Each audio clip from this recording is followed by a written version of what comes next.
एक सुबह राकेश अपनी रोजमर्रा की दिनचर्या के अनुसार जंगल में लकड़ियां काटने जा रहा था।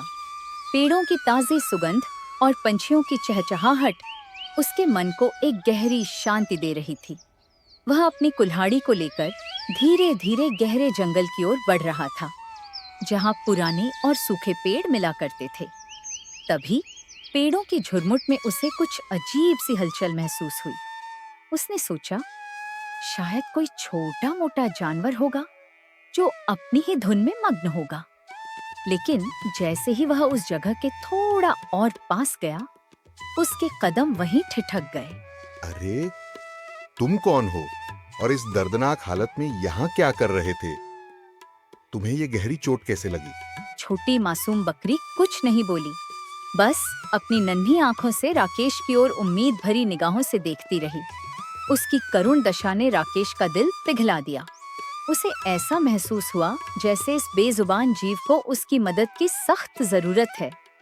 वो उसे यूं ही मरने के लिए नहीं छोड़ सकता था, खासकर जब वो उसकी मदद करने की स्थिति में था। घबराओ मत छोटी बकरी, मैं तुम्हें अपने साथ ले जाऊंगा और तुम्हारा इलाज करवाऊंगा। तुम देखना, तुम बिल्कुल ठीक हो जाओगी। तुम्हें कोई नुकसान नहीं पहुंचाएगा। तुम अब सुरक्षित हो। बकरी ने धीरे से अपनी आंखें बंद कर ली, मानो उसने राकेश की बात समझ ली हो और उस पर पूरा भरोसा कर लिया हो। छोटी बकरी, तुम कुछ बोलती नहीं हो। लगता है तुम बोल नहीं सकती। चलो, तुम्हें वैद्य जी के पास ले चलता हूँ। वो तुम्हें ठीक कर देंगे।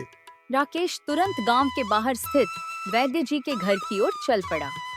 उसके कदम तेजी से बढ़ रहे थे।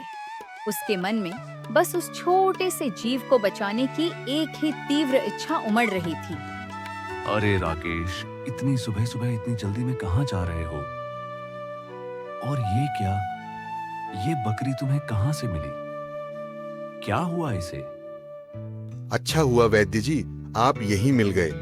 मैं तो आपके ही पास जा रहा था। ये बकरी बहुत घायल है। मैंने इसे जंगल में पाया। कृपया इसका इलाज कर दीजिए। ये बहुत दर्द में है। इसे इस हाल में देखकर मुझे बहुत दुख हुआ है। राकेश, लोग मेरे पास इंसानों का इलाज करवाने के लिए आते हैं और तुम ये बकरी लेकर आ गए। जानवरों को भला इलाज की क्या जरूरत?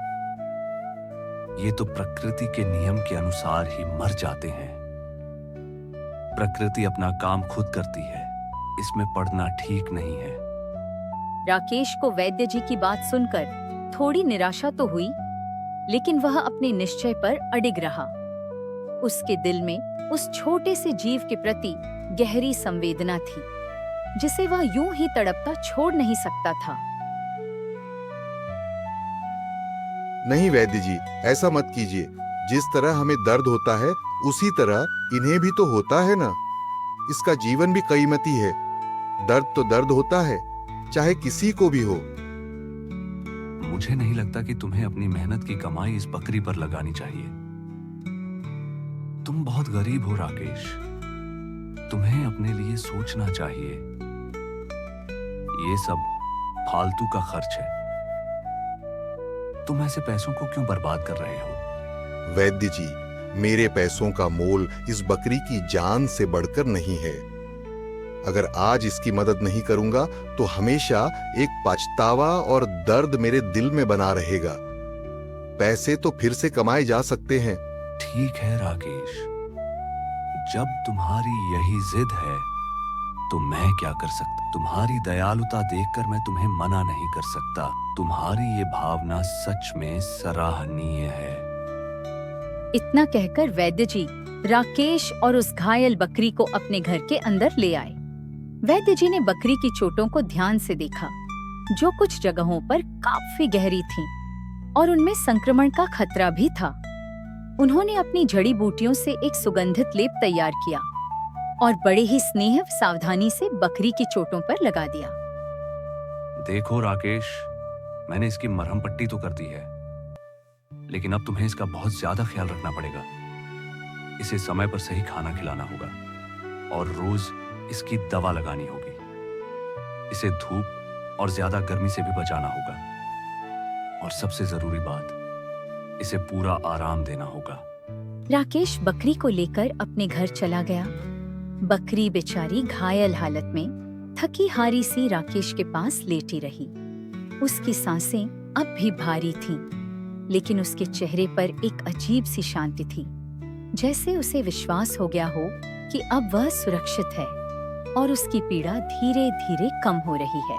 छोटी बकरी, तुम तो कुछ बोलती नहीं, इसलिए अब से मैं तुम्हें वन्यपुत्री बुलाऊंगा। ये नाम तुम्हें सूट करेगा। आज से तुम्हारा नाम वन्यपुत्री है। दिन गुजरते गए और राकेश उसी तरह निस्वार्थ भाव से वन्यपुत्री की सेवा करता रहा।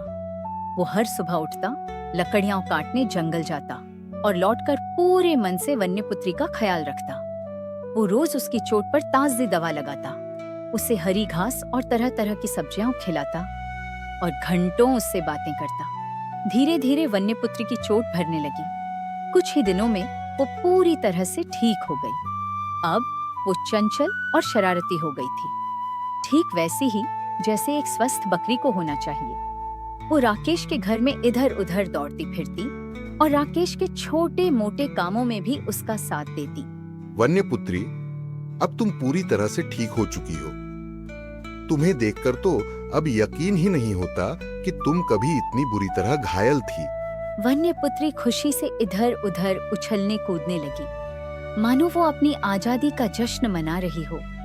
उसकी आंखों में फिर से वही पुरानी चमक लौट आई थी। अच्छा, तो तुम मेरे साथ रहना चाहती हो?